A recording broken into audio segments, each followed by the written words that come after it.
Part 2, Basic Shots. Minnesota will now demonstrate several situations common to every game of pool, beginning with the center ball hit. Before you do anything else, you want to learn how to hit a ball dead center. Place the ball on the head spot and hit it to the end cushion fast enough for it to return. If you have hit the ball directly in the center, it should return to where it started. By the way, this will only work on a precisely level table. The way to learn how to hit the ball directly in the center is take the red mark that's on a cue ball and place it towards you in the center. And then when you go down on that, blue chalk will come and show you where you hit. You hit right in the middle of the game. If your chalk mark is off center, chalk up and try again. The table has to be absolutely perfect. With this and all of the following exercises, the beginning player should rewind and review. I can tell you everything I know about pool, but in order for you to really play, you have to play, play, and play. If you're conveniently near a pool table, stop the tape and practice each exercise before continuing on. The point of contact. The object ball is any numbered ball which the player wants to pocket. The trick is knowing exactly where the two balls should touch. In this situation, you want to pocket the 9 ball. Draw an imaginary line from the pocket through the center of the 9 ball. The line marks the point of contact, the place where the two balls must touch. It sometimes helps if you use your cue stick for sighting. However, in lining up your shot, if you line up the cue stick so that it aims directly at the contact point, you're in trouble. Watch. That you're not supposed to do.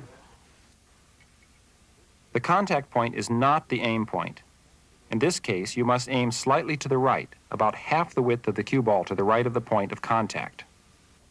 There are several rules to help guide your aim. Unfortunately, none of them are very useful, except, of course, rule number 1, practice.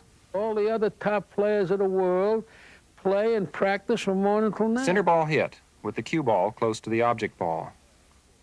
In the game of pool, it's important to pocket a ball, of course, but it's just as important to leave the cue ball in position to hit the next ball. Playing position is the most important thing about playing pool. After you make a ball, you want to be straight in on another ball or right decker in front of it. Position is the name of the game.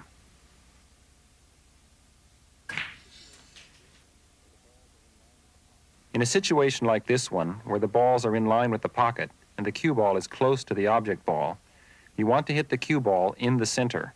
This causes the cue ball to slide, not roll, but slide to the object ball. The object ball stops the cue ball dead, and because the cue ball isn't rolling, it remains in place after contact, which in this case leaves it in position for the next shot. Center ball hit, with the cue ball far from the object ball. Here's a similar situation, except that the cue ball is some distance from the object ball. In this case, a center ball hit will get you in trouble. Watch. The cue ball slides 4 to 6 inches as before, but then, because of table friction, it begins to roll and keep on rolling right into the pocket. That you're not supposed to do. That's a scratch. In a game, that costs you a point. That's fine. To prevent a scratch, in this case, you have to put draw on the cue ball. Stop shot using draw. If the cue ball is hit below center, it will spin backwards, opposing the direction of travel. Backward spin is called draw because it causes the cue ball to draw back towards the direction it came from. In this case, backward spin prevented the cue ball from continuing to roll on into the pocket, again leaving it in position to hit the next ball. Short draw. Hitting below center causes the cue to spin backwards. The harder the hit, the more the backspin. Just want to draw back here to have the 9 straight. In this case, there is enough spin to cause the cue ball to roll backwards after contacting the object ball, again leaving it in position for the next shot. Everything is position. Long draw. Then if you want to draw the length of the table, you got to really stroke it. The harder the below center hit, the more backspin, the more draw. In fact, it's possible to cause the cue ball to draw the full length of the table. Almost a forced draw. how low you hit it, the force behind it, and the lower you hit it, and the more spin you put on it, makes it come back, see? You not only have to hit it low, you can hit it low all day long, it'll stop there. You got to snap it.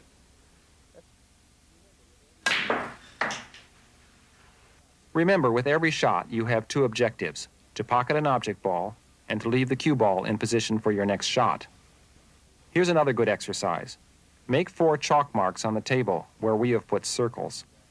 Now apply just the right amount of draw to cause the cue ball to stop near each of the marks. First one, then the next, and so on. Accuracy is a good measure of progress. Follow shot.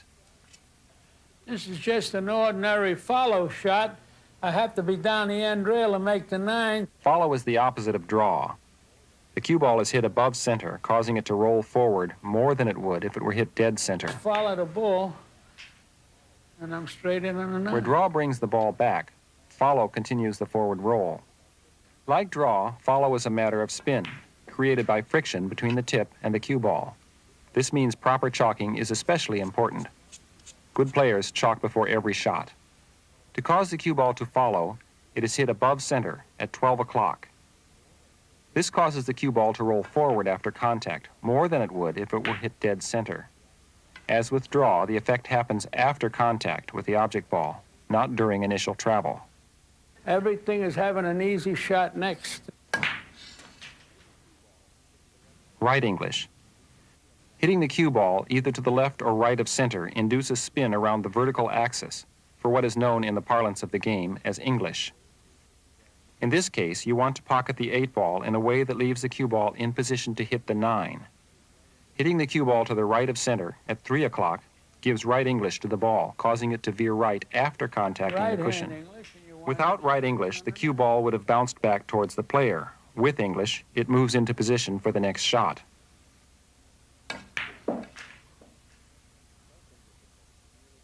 Left English. Left English, of course, is merely the opposite of right English, caused by hitting the cue ball left of center at 9 o'clock. And you come back over here like that. As with follow and draw, the effect of English occurs mainly not during the course of travel, but after contact with the cushion or another ball. Quick review. Very quickly, the 4 types of spin are: draw, caused by hitting the cue ball below center at 6 o'clock. Draw causes the cue ball to roll backwards after contact. Follow, caused by hitting the ball above center at 12 o'clock. This causes the cue ball to roll forward after contact, more than it would if it were hit dead center. Right English, caused by hitting the cue ball right of center at 3 o'clock, causes it to veer right after contacting the cushion or the object ball. And left English, caused by hitting the cue ball left of center at 9 o'clock, causes it to veer left after contact. If you're conveniently near a pool table, stop the tape and try each of the 4 types of spin. If you're a beginner, don't expect to be able to leave the cue ball exactly in position each time. However, with just minimum practice, you should be able to demonstrate to yourself the effect of putting the different types of spin on the cue ball.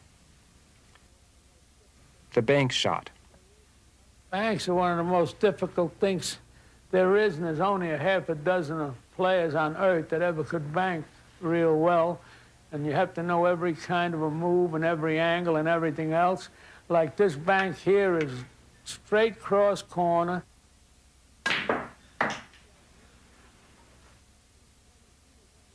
Like one man in Tennessee was one of the greatest bankers in the world, the Knoxville Bear. Eddie Taylor was a tremendous banker. And then there was a fellow from Kentucky, in the whole state of Kentucky.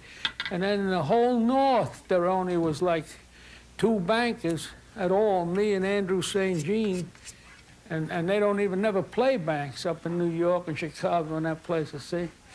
But then around Cincinnati, they had a tremendous bank. And that's what it's all about, see? And when you play banks, you got to be a real good player. You couldn't play with them people. Them people never miss. It would take a course in physics to explain all the complexities affecting the bank shot. Until you have reached a fairly advanced level of play, your best bet is to learn bank shots by feel. Set 2 balls on the table and learn by experience how to feel the angle and stroke of each setup. Playing banks, you got to play. You'll get more results using this intuitive approach to banking than you will by analyzing the geometry of angles. Sometimes it's straight like this is absolutely straight, see? If you happen to be here, you have to cut it a little. In a game of pool, banks are a last resort. If you're playing good position pool, every shot should be simple. A man like Irving Crane, one of the greatest players in the world, he's no banker. If he had a banker or something like this, I bet even money I make it one hand at their bank there. These are some of the basics, but by no means all. At the end of the tape, in the appendix, are several more situations which you should learn and practice, including some bank shots. But for now, let's see how these techniques are put to use in a game.